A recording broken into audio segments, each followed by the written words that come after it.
So itong variety na to ay Longping 2096 guys. So i-try namin kung maganda siya or hindi. So first time lang namin to. Yung isang 3 kilos ay nasa 1,200 yung price niya.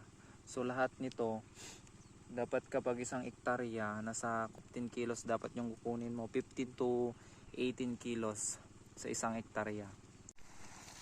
So yan na guys, yan hanggang sa dulo yun,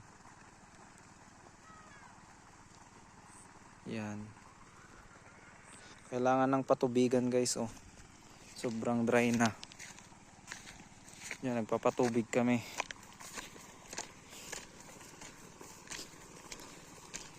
Yan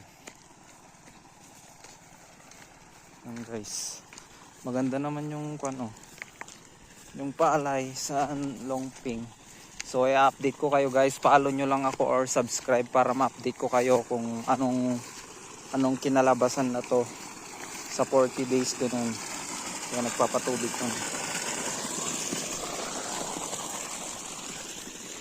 Sobrang hirap ngayon guys kasi walang ulan, matumal yung ulan guys. Kaya yung gastos mo sa pagpapatubig talagang mapapamahal ka talaga.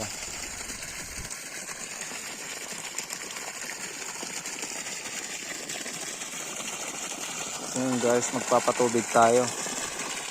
Ito yung Longping 2096 na variety ng palay. Kailangan ng patubig.